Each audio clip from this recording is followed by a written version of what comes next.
सफलता का नया केंद्र विशाल कोचिंग क्लासेस, अनुभवी टीचर्स, रिसोर्सेज पर्सन्स द्वारा नीट एंड IIT जी की स्पेशल कोचिंग, गरीब आर्थिक कमजोर छात्रों के लिए विशेष ऑफर। शीघ्र संपर्क करें विशाल कोचिंग, बोदला बिजली road, Amarpur, Agra. Support India ने जिला मुख्यालय आगरा में जनता की 4 समस्याओं के समाधान की मांग को लेकर धरना प्रदर्शन कर SSP और DM आगरा से न्याय की गुहार लगाई है। थाना लोमंडी क्षेत्र में सामुदायिक भवन को मुक्त कराने, आवासीय क्षेत्र और प्लॉट पर चल रहे व्यवसाय को बंद कराने, IT के बच्चों के साथ किए जा रहे दोहरे व्यवहार को रोकने और जनता की मांग के आधार पर संविधान शिल्पी डॉक्टर भीमराव अंबेडकर के मान सम्मान को बनाए रखने के लिए अंबेडकर पुल के पास सर्किल पर प्रस्तावित महाराणा प्रताप की मूर्ति को रोकने की मांग को लेकर सपोर्ट इंडिया ने जिला प्रशासन को ज्ञापन सौंपकर न्याय की अपील की है। ऐसा है कि थाना लोहामंडी के अंतर्गत नौबस्ता एक मोहल्ला है। इस मोहल्ले में एक सामुदायिक भवन है और एक मंदिर है। पढ़ा लिखा होने के कारण इस गधे को, चंद्रपाल सिंह को, जिम्मेदारी दे दी थी कि समाज का पढ़ा लिखा व्यक्ति है और उसने जो है उस पर कब्जा कर लिया और उससे जो इनकम हो रही है उसको खा रहा है। तो हमने SSP साहब को उसके खिलाफ FIR करने के लिए और कब्जा मुक्त कराने के लिए DM साहब को उसमें ज्ञापन दिए।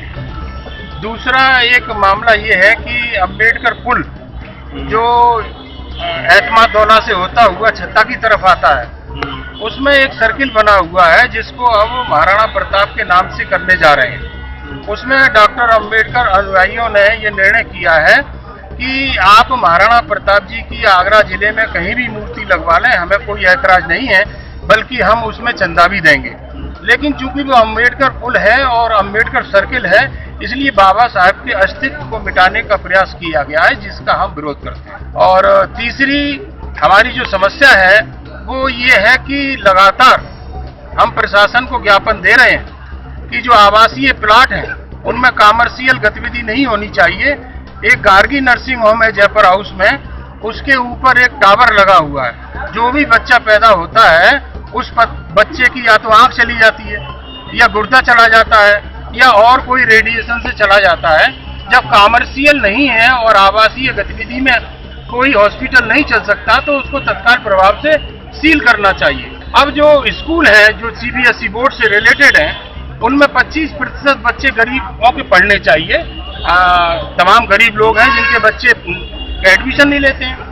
तो ये प्राय ये देखने में आया है कि अगर कोई स्कूल हमारे दबाव में एडमिशन ले भी लेता है तो उनके इस तरीके के बाल काटे जाते हैं जिससे ये पहचान हो जाती है कि ये गरीब बच्चे जो वाल्मीकि समाज से लेकर के और ब्राह्मण समाज तक बच्चे हैं, उन पर इस तरह का अन्याय और अत्याचार नहीं होना चाहिए। और जो दयालबाग में जो DPS स्कूल है, इसको CBSE से मान्यता ही प्राप्त नहीं है, फिर भी वो स्कूल चल रहा है। तो हमने 3 बार ज्ञापन दिया है, चौथी बार आज हमने एक अपना धरना दे करके बात को समझाने का प्रयास किया है, वरना उन स्कूलों पर ही जाकर के धरना प्रदर्शन किया जाएगा।